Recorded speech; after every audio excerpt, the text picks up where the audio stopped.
Would you like to know how to actually increase book sales on Amazon? Here are 5 critical elements to selling more books and reaching more readers. The book cover design is the barrier of entry, the biggest barrier of entry that you could possibly have in this business, because if you do not have a good book cover, readers are going to pass on it. I know there are a fraction of some readers that don't care. They just want to read a book and they're just going to be done with it. But the fact is, if you have some JoJo looking cover, then chances are super likely that a vast majority of readers are going to pass. So this is where you got to get it really, really dialed in. In fact, there's a really good piece by a company called Reedsy over reedsy.com. It's called "Can a Professional Book Cover Double Your Sales?" And now they ran this experiment with 2 ads over a week for 7 different niches. And both ads were identical except for the cover image. They had the original one, which was kind of a DIY one, and then they have the professional one. Now, each variant was served to over 1,000 users from the same audience set. Now, they measured the success by the number of clicks, because here's the thing. When it comes to paid ads, if someone doesn't click on that ad, chances are likely, first of all, they're the wrong target, which that's very likely, or it's just not enticing enough. They need to see something, with imagery that could really capture their attention and spark imagination and go, I want to go take a look at that. Now, with the exception of one niche with a 9% decline in clicks, the rest of the niches averaged about 64% increase in clicks, showing that a professional cover design made all the difference in the world. I know there are a lot of folks that are working on a fixed budget, or they just love being creative. So where can someone find affordable options for cover design? Now, my recommendations go for a good, better, best model here. You can start out with a good with Fiverr. Fiverr has a ton of different cover design gigs out there. In fact, I've done a number of videos about them in the past. You could start out for about $5 for an ebook cover, going up even more into the hundreds, if not thousands, if you wanted to over on Fiverr. Now, I've got a full list of curated designers that I've worked with. So if you see that they're on my list, then chances are they've been vetted, and I wholeheartedly stand behind them. Now, the next one is Get Covers. This one, I don't know what it is, but a lot of people are sleeping on it. It's Get Covers offers $10, and I think it's $20 and then $35. That's like literally how much it costs for the cover designs. Now, you can get a bunch of extra add-ons, but $10 for an ebook cover design, it's really good. And I've done a number of videos about these guys. Again, Get Covers, fantastic. My preferred one, this is on the best model. It's a bit more pricey. Yes, I understand. But boy, you get the goods on it. It's Miblart. Now, their packages start, I know, hang in there, for about $220 or more. Now, side note, if you use the coupon code DALE10, you can get 10% off your next order. But Miblart does fantastic work. In fact, so much so that I have them doing my entire upcoming series here for self-publishing with Dale, and they just did my latest publication. More about that here in a little bit. And by the way, these aren't the only options. I totally understand that there are other options out there that are worth exploring. Just consider what your budget is and think about it, time versus money. If you must do it on your own, lean on your network or peers in the industry to give you honest feedback to improve your cover design. Heck, over on Discord in my community, I have an entire channel devoted to that. Come on over at dalelinks.com/discord. Now, while I'm not a fan of authors doing their own book covers, I totally understand that it might be cost prohibitive, or it's just a choice. Some authors really like to do it. They have a good eye for graphic design. My buddy Ross Brand, he's excellent at graphic design. I've seen him create a couple of cover designs and thumbnails for YouTube videos, and I think, man, that's really good. But that's usually the exception to the rule. By and large, a lot of authors know how to write like maniacs. They do great at that. But as soon as you put them behind some type of Photoshop or GIMP or Photopea or any of those other things, or even using Canva for a cover design, it comes out looking very amateur. You save yourself the time and the heartache, hire out. It is so worth it. Number 2, marketing copy. All right, here's the thing. You hear me say marketing copy, it's in reference to the book description. This is where you need to convince browsing customers to buy your book. So we got the greatest barrier of entry in the book cover design. We see that people are clicking through and they're taking a look at our product page. But if they're not buying, then chances are you have not given them compelling enough information to buy your book. So this is where I see a lot of authors struggling because they treat their book descriptions as a synopsis or a summary, and it should not be that. So how should authors treat the book description? Well, like marketing copy, as I kind of mentioned before here, you want to get it to where you're giving a compelling reason for them to do that. Now, here are 5 tips to create compelling copy for your book description. First of all, number 1, never give all the details. Just tease the details. I see far too often people are putting full names in there and talking about the whole premise of the story. You gotta hook them. You need to get it to where you entice them, because if you give everything to them, they're going to say, it's probably not my thing. And speaking of hooking them, lead with a short hook. And when I mean a short hook, we're talking no longer than 5 to 6 words in a single line to open up your book description. I know there are going to be some other experts out there that like to do it other ways, but I found by and large a short hook is always the best type of a hook. The next one is avoid giant blocks of text. If you have a giant paragraph and there's no line breaks, there's no actual space in between some of the stuff, it's not going to compel readers to stop and, read it. And so that's where you're going to want to make sure you're breaking up those blocks of text and you're getting it to where it's easily readable and easily digestible at just a quick glance. Number 4, organically weave keywords into your book description. That way you make your book more discoverable. Now, there's some type of a narrative here on YouTube of some content creators going out of their way saying that book descriptions are not indexable over on Amazon. I'm not sure where they got their information from, but to my knowledge, it is fully indexable. It is fully discoverable. And despite any type of, specific split test that you've tried on your own, there is actually a word cloud associated to your book description, which will make it more discoverable. Not to mention the fact that anytime a browsing customer searches up your book description, let's just say it didn't come up by the keywords, but the nice thing is having those keywords within your book description validates that customer's search. That gives them the irrefutable proof that your book is the right book. So organically weave those keywords into your book description. Now, I typically, I used to grind it out and just bang my head against the wall trying to put some keywords into a book description without sounding too rigid or robotic.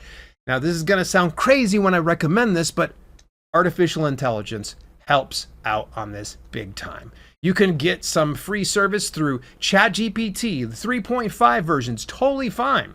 And you can get some assistance with ChatGPT. Just load it up with any of your previous book descriptions or book descriptions that you like in the format, train it on that, give it the keywords that you want and all the relevant details and say, hey, make this book description for me. I want you to include these keywords, and then let it run. And you can always just go in and edit it as you see fit. I always believe artificial intelligence always needs human intervention. And last but not least, close out with a call to action. Keep the call to action simple. Don't treat your readers like they're idiots. Yes, they know they need to scroll up and they know they need to hit the buy button. Just keep it simple. 3 words. Buy it now. That simple. Number 3, keywords. Okay, so keywords, this is almost always the point of contention for many people. But you will notice that I didn't put it at the top of this list because those 2 are the most important. Because if you are discoverable but have a garbage cover and garbage copy, it doesn't matter what happens. You will not be able to build any relevance in Amazon's algorithms if you are not getting the sales. So keywords are going to make you more discoverable, but make sure you get those first 2 elements dialed in. Now, keyword, gotta bring it back to the basics here. It's a term or phrase that identifies what browsing customers search online. So this means it could be as simple as a word like fitness or at-home fitness workouts. See how it's short and long. Those keywords can be anywhere from a single term to an entire phrase. So where do keywords go? Now, the top spots to kind of put them in will be the title, subtitle, or series name. For whatever reason, there's magic that happens when you put some keywords in your title, subtitle, and series name. It makes it more discoverable in that regard. The next spot you're going to want to put it in is, the book description. I've already kind of given you an idea about book descriptions and putting the keywords in there with something like ChatGPT. Another option you can look into is one of my favorite companies in Dibbly Create. They also have a book description generator, and they also have some keyword analysis tools that you can look into. Or you can just bang your head against the wall till it all fits in. Yeah, well, good luck on that one. I wouldn't recommend it. Now, the other spot that we have is the 7 backend keywords. Now, I'm going to break it down very briefly, just to give an overview of what you want to do. In 2 of these spots, you want to have category-specific keywords. Now, I'm not saying that you take a category, you select it, and you find one of the keywords within it. Think about any keywords that would be related to that, something that would be similar, a synonym, if you will, that you're going to end up putting into there, because you don't want to be redundant if you're already inside a category or have chosen a browse path with specific keyword terms inside them. Now, Publisher Rocket, I'm going to mention them here in just a second, is a great resource because you can research your categories, and then in the categories themselves, they have some keywords associated with it. In fact, the Kindlepreneur Dave Chesson was one of the first people to recommend doing this, so that way when you selected a category, KDP would not reject you using that. Now, the other boxes are going to include 2 to 3 exact match keywords, meaning that you put a keyword in there and that's it. So let's just say, for instance, it's home workout plans for seniors. You just keep it there. You don't put anything else in there. Now, the other 2 to 3 spots, you're going to do a broad match keyword where you can kind of stuff it up to the brim. Just look for any type of keywords with overlap and put them into the same blocks. I would not recommend putting non-linear keywords into a single box because that could potentially confuse the Amazon algorithms. You want to get it to where it's less confusion, less friction.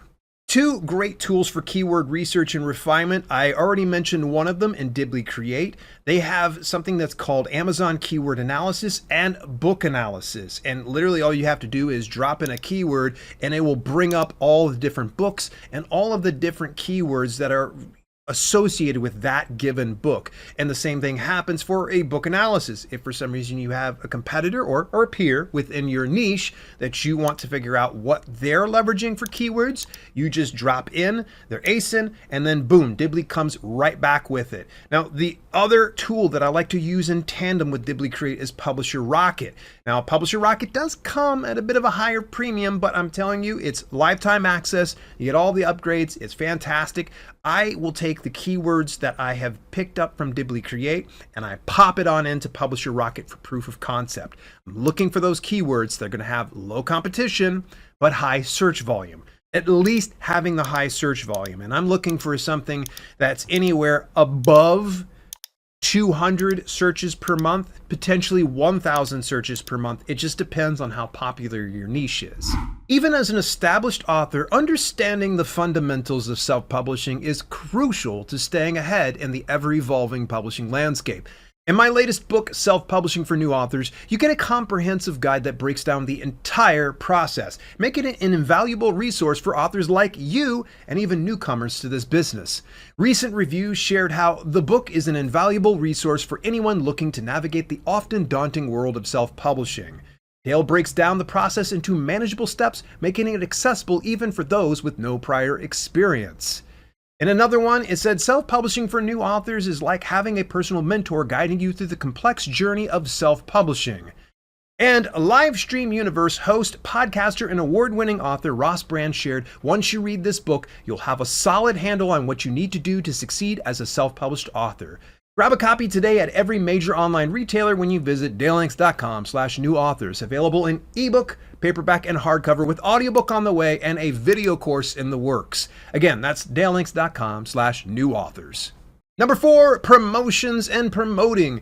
All right, so I think you've heard me say this time and again that you must stay visible. If you expect to get any type of sales, being as visible as possible is the name of the game when it comes to marketing and promoting your book and your brand. And a lot of people think that you need to have money to do this. But the thing is, there are so many free promotional options out there. Heck, I've done so many videos about this over the years. Just dip back into my back catalog. I got like 900 videos here on this channel. The free promotional options, tap into those first. I highly recommend it. The very first thing right out the gate. Every author needs this with no exception. You can remove social media. That's fine. I don't care about that.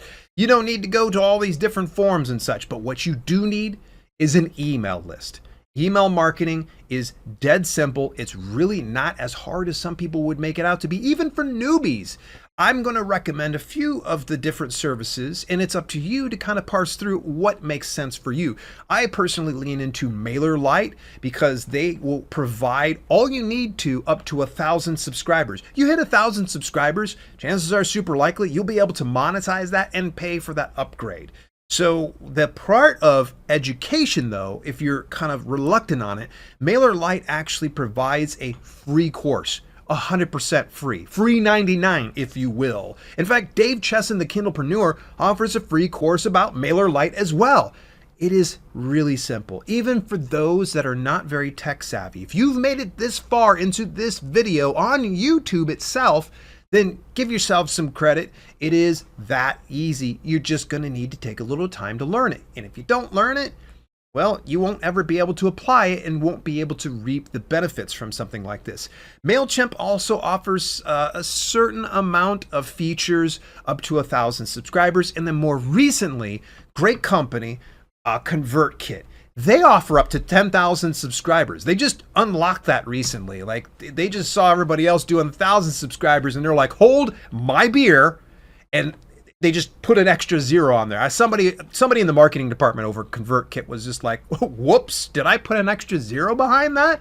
And that's to say that they're giving you as much as you need to succeed. And you'll be able to find so many different tutorials, whether through MailerLite, MailChimp, ConvertKit, on places like YouTube, online forums, even through the services themselves. So worth it. And when you have an email list, you can start to work with author collaborations. Now, author collaborations could be something as simple as a newsletter swap, where you will share something of an author. In exchange, they will share something of yours.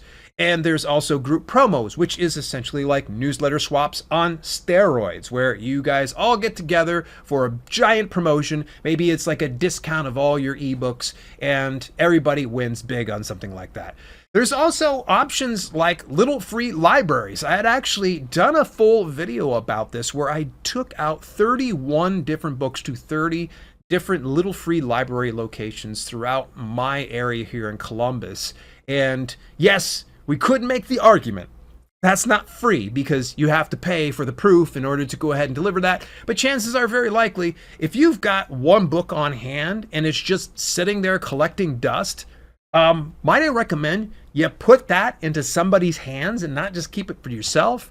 Get it out there. Little free libraries, fantastic. I've got a link to that video down inside the description if you want to go watch that, because it's a really fun little case study. Now, speaking of fun little case studies, a former guest of my podcast and also good friend Susan Montgomery had shared in our Discord community recently how she's just crushing it. She landed radio interviews. She's been on podcasts. This woman is admittedly has said she's an introvert. She's not big into getting out there and doing these type of things. But when she finally did it, it was a rush for her. So recently, she'd published a book that was very much cat themed, if you will. Sorry, Susan, if I got a little bit off. But in Bowling Green, in her hometown, there is a cat rescue where she actually put together an event where it's going to be an author signing and reading at this cat rescue location. So it didn't cost her a dime. And they're promoting this event for people to come in. So this is a win for everybody across the board. Think about how you can reach out to any local, animal shelters, if that's the case, or local businesses, or even libraries. Libraries are always looking for workshops, or even author signings, or even author readings. If you're a children's book author, what are you doing? Get over to the local libraries, or even schools. Local media, also another great option to look into. You're going to want to reach out to any of the radio stations, TV stations, anybody that is relevant in your area that can get you in front of more people. The thing is, being an author is a very special thing. And all you need to do is share the fact that you've got a book and it's newsworthy information, and especially if you got good timing, then getting yourself in front of them is going to do a great service to the news provider and for you. Now, there are other options you can look into, like blogs, guest blogs, author interviews, podcast interviews, and so much more. But for the sake of keeping things brief here, let's switch over to paid promotional options. Now, there are a number of options out there. What I would recommend to you, very first thing, right out the gate, this is off the top of my head here, the Alliance of Independent Authors offers a service called Watchdog. It's the Watchdog list. And you can get that at dalelinks.com/watchdog. And you can search through some of these services, the paid promotional options that are vetted and approved by indie authors, because Alliance of Independent Authors is run by indie authors for indie authors. They have your best interests at heart. And as long as those companies are following the code of ethics that Ally relies on, then they're going to get behind them. So you'll find certain companies like Written Word Media or Crave Books in that list where they've been giving an endorsement. And I wouldn't say it's an endorsement per se, but more like it's safe, it's good to go. So that is one option. And by the way, I've used both Written Word Media and Crave Books. Fantastic, good results, relatively inexpensive. Now, I've used Fiverr in the past with some mixed results. It's going to vary from time to time. I wouldn't recommend putting a ton of money if you're hiring somebody on Fiverr to promote your book. It's good to test out. Some of it works, some of it doesn't. It varies. Again, I've already shared the link for the Fiverr list that I have. There are a couple of those that I've used in the past in that list. Now, the best option for paid advertising is going to be Amazon advertising. It is a natively built, service. It is perfect for that. Sure, we could lean over on Facebook ads or even Google ads of some sort, but Amazon advertising, you are going directly into the Amazon platform where there is a warm audience, an audience that is ready to buy your book and buy products. I would recommend, if you're breaking into Amazon advertising, stick with a nice low budget. When I say low budget, embarrassingly low. $1, and keep the cost per click very low. I don't know, like 10 to 25 cents. Are you going to get magnificent results? No, you're just going to learn the process. And during that process of learning, I highly recommend that you take the Amazon advertising certification courses. They're 100% free. They're available inside your dashboard, and they're always updating it every year. And you can even get yourself certified, which is really kind of cool. Now, I would recommend you start out with sponsored product ads. You could start it out with automated ads, which means the automated targeting, you let Amazon take the wheel. When you're doing that, you're going to go through and identify any low performing targets or keywords or products, and you're going to put that onto a negative list. And then you're going to find any of the targets, like the keywords or products, and you're going to put that onto another list if they are performing really well, if they're selling some. And then you can start to build out some sponsored product ads with the manual targeting, which to me, I believe manual targeting is the best bang for your buck. Or you could skip to the manual ads with Publisher Rocket's latest feature. Publisher Rocket just recently updated their Amazon advertising feature, and it's really cool because you can take your ASIN, you plop it into their little engine there, and it will recommend very laser focused targets for your ad campaign. It could be something as simple as keywords, it could be books, it could be authors, it could be categories, and you can handpick those things. That's the thing that you need to pay closest attention to, is if you're putting these ads together, make sure that you're not putting so many targets together that the ad doesn't know where to serve. Get it limited. I mean, we're talking below 100, below 50 if you can, because the more specific you can be, the better that ad's going to perform. Number 5, get more book reviews. Okay, so the value of book reviews. Everybody's heard it time and again. It's social proof. It's third-party credibility. Sure, you could tell the world that you are the next best thing to sliced bread and peanut butter, for crying out loud. But the thing is, a lot of people are going to look at that as being braggadocious. You're going to want to lean on readers to do that. And that's why book reviews are so critical. Now, if you've picked up a copy of or read my latest book, Self-Publishing for New Authors, leave a review at any major online retailer or visit dalelinks.com/review self-pub. All right, now that I've got the shameless self-promotion out the way, why Should you be doing this? Third-party credibility. It is great. But here's the thing. According to Amazon, over 91% of customers on their platform read the reviews before making a purchase.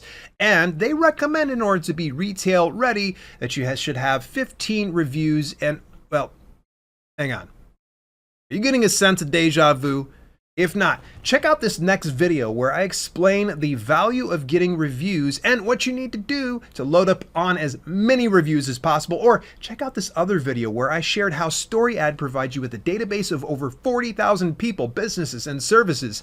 I'll see you in either video.